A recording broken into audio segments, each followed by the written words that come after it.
What's up, everyone? I'm going to be doing a database review for this video. Some hands were given to me by a Leggo member, and as you can see, there's a pretty large database, almost 150,000 hands.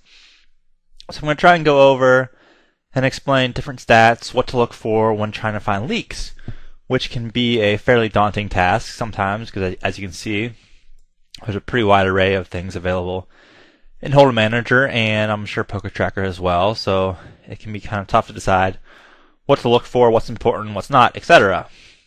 And so I picked out hopefully some important ones, and I'm going to try and explain why they're important, what to look for, and possibly how to improve if you think you found a weakness. And so as you can see, just the basic, how many hands we've got, it's important to make sure you have a big enough sample size. Really, the bigger the better. 150,000 should be big enough for most stats to converge decently. So you want to, I'd advise probably trying to shoot for at least 100,000. As you can see, also we've got a pretty good winner so far. Almost 4 PTBB in the small stakes and low mid stakes games, which is pretty excellent. Certainly EV adjusted is a little bit lower than that, but overall pretty impressive number. So from that, I would expect that we've got a pretty solid player here. And looking at the first few stats, it kind of confirms that notion. VPIP, preflop raise are both, again, in the pretty standard acceptable range. A bit loose aggressive. 27-21 player is playing a decent amount of pots, but certainly not too crazy. A 3-bet stat of 7, I think, is pretty smack dab in the middle of where you want to be. I think most successful players are probably between 5 and 10. Certainly you want to make sure you're 3-betting high enough to take advantage of the power of the 3-bet, just because, especially 3-betting in position, it's a pretty powerful play. It puts your opponents in a very tough spot, so you want to make sure you're taking advantage of that. But at the same time, you want to make sure you're not 3-betting too much, or your opponents will catch on to the fact that you just can't have enough strong hands in your range to balance out the times that you're bluffing. Went to showdown and won at showdown. Again, pretty standard. I think 26 is pretty average. You want to be cognizant of getting too low. I think 21, 22, and anything below that is going to be a little bit too low, to the point where your opponents will start to pick you out as being a weak player, and you'll find yourself getting barreled more, bluff raised more, etc. Too high, you'll start being labeled as a station. So anything kind of over 30, start getting in the low 30s, and you'll find that a lot of opponents will be looking to value bet you pretty thin, just try and value town you. One at showdown, there's kind of a good gauge of making sure you're calling with enough good hands. Anything in the low 50s is fine. Even the upper 40s should be fine. You want to make sure you're over a big sample. You're really not getting in like the low to mid 40s. It's just a bit too low. You're probably calling with too many, getting showdown with too many weak hands. It can be a function of running badly, though, and over a pretty significant sample, you can run badly. So I wouldn't be too concerned about that. Having a really, really high one at showdown is not necessarily a good thing. It could be a fact that you're just not calling light enough. Sometimes it's okay to call with like a middle pair, just because even though you're not going to be ahead 50% of the time, you're still getting pot odds to call on the river. 1-1 soft flop is a good gauge for kind of how aggressive you are and trying to go after pots. Bluff raise, trying to take your opponent out of the hand, and I think mid 40s up to low 50s should be fine. You want to be just aware of, I think the low 40s, like 40, 41, 42, maybe even 43 is a bit too low. I think you're just going to be missing out on too many spots to try and steal the pot. Just looking for bluff raising of c-bets and things like that. If you're in the mid 50s, your pride is pretty crazy, and you can probably get yourself into some trouble. Bluff raising too much, and people are just going to kind of set traps for you, and you'll most likely spew away some money there. Aggression factor, a 2.4. Again, I think it's pretty fine. I think really anything kind of between 2 and 4, I would assume, is pretty good. Anything below 2, and you're just, again, not really being aggressive enough, not betting and raising enough.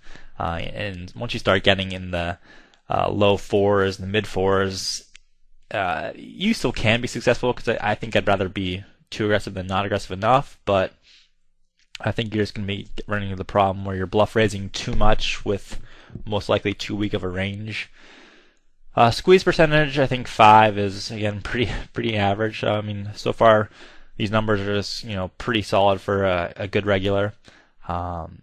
Again, if you're at like 2 or 3, you're just not squeezing enough, not using the power of the squeeze enough. And if you're in double digits, it's just, again, going to be probably a bit too hard for you to have a strong enough range to withstand people playing back at you. Because once you start getting over 10, given that your squeeze is going to be a bigger percentage of the pot pre-flop, it gives your opponent a decent chance to just create an unexploitable shove. I think you just 4-bet shove raise you, just because most likely your squeezing range, if it's polarized, just won't have enough big hands in it to be able to call a shove. 3-bet fold is kind of the first stat where I would start to be a bit concerned. I think once you get over 66 or so, you start getting into the range where you're giving your opponent an exceptionally good price with which to attempt a 3-bet. And so once you're in the upper 60s and low 70s, versus an observant opponent, you're just going to be inviting them to start really ramping up their 3-betting range. And so you definitely want to be cognizant of that. It's certainly fine to have a high fold to 3-bet if you feel like, 1, your opponents aren't adjusting to it, or 2, if you're able to readjust versus the opponents that are 3-betting you more.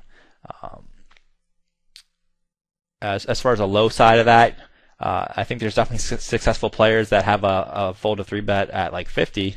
They're just a bit more comfortable playing in 3-bet pots. So you can play a pretty wide range of successful poker. It's just you kind of want to adapt it to your strengths. And if you're not comfortable playing in 3-bet pots, I think you probably want to be most likely in the low 60s, just so you're not really advertising to your opponents to come after you. 4-betting range, 3-bet raise in a 4-betting range. Again, you just want to make sure that you have a strong enough range here. So 2.9 is pretty good. It gives you, as you can see, Poker Stove. If you look at like Jacks plus Ace King, it's 3%. You're not always 4-betting Jacks for value, and so 2.9 is pretty good. You can probably get away with a little bit of higher range, just because you're going to have a value range, and then you're also going to have some 4-bet bluffs and whatnot. You want to make sure it's not too high, or if you have too many bluffs in your range, then you're going to give your opponent very, very profitable spots with which to 5-bet shove. So folding to 4-bets, again, it's kind of the same concept as the fold to 3-bets, that you don't want to be too high, or if you give your opponent too good of a price or too good of a profit opportunity for 4-betting, they'll start to 4-bet you a lot more. I think the low 50s is fine. Generally speaking, if you're in like the upper 50s, like 58, 59, and 60 or above, you're going to be most likely folding to too many 4-bets, and your 3-bets then will become much less effective because your opponents will start to 4-bet you a lot more. 5-betting and 5-bet folding numbers. 5-betting, you just want to make sure you're 5-betting enough versus opponents that basically fold too much to 5-bets, or opponents that 4-bet a lot. So opponents that have a 4-bet stat of like 5, you're going to want to be 5-betting a decent amount versus them. This is really a stat that's not too readily available as far as Hold'em Manager HUDs go. So I'm not exactly sure of what an optimal number is. I think 27.5 just from the naked eye looks pretty solid. 5-bet full number